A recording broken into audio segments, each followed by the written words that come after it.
On today's episode of Through Jeremiah's Eyes, we're in South Africa at a reptile center, and they have a lot more than just reptiles, but one of the big things that we learned about was actually the behavior of snakes and a little bit of misconceptions about snakes as well. So all throughout the entire facility, they had tons of snakes, from boas to anacondas, cobras. They had snapping turtles, which, as you can see, their little tongue looks like a worm, and that's kind of how they actually draw different prey in. But the big thing that we learned about were snakes, especially the venomous snakes. So here's a black mamba, and it's one of the most venomous snakes in the entire world. And of course, it has a bad rap because of it.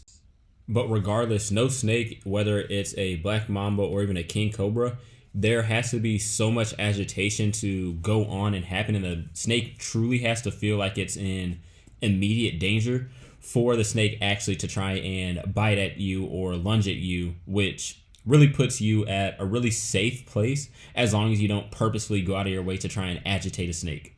So one of the professional handlers here is showing us how king cobra is not going to actually go towards you, but it'll most likely try and go away from you to try and avoid conflict at all. It understands the size difference between the two of us. It understands that as much as it can hurt us, it may die trying to actually hurt us at the end of the day. And as a wild animal, their instinct is to try and conserve their energy. So there's no point in them actually trying to waste their energy on somebody that they're not going to try and eat, as opposed to saving that energy that they may be needing to use on an actual prey animal that they could eat in the future, regardless if you step on it like the person just demonstrated before.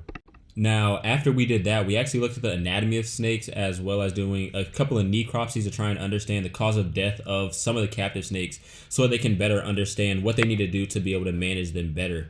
But one of the really interesting things is that snakes have lungs that are tracing essentially their entire body, and they're just essentially long, so you can actually inflate them if you blow through their mouth.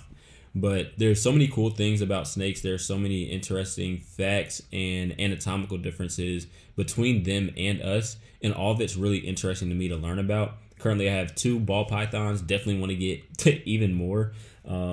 If you have any snake suggestions, definitely leave those in the comments down below. If you like tarantulas, if you like scorpions, definitely let me know. If you like millipedes, literally just let me know. Definitely trying to dive into that world of the exotics. So would definitely appreciate any advice that you guys have, and also like to hear what you guys would like to see in the future. So thank you so much for tuning into this episode of Through Jeremiah's Eyes, and I'll see you in the next one.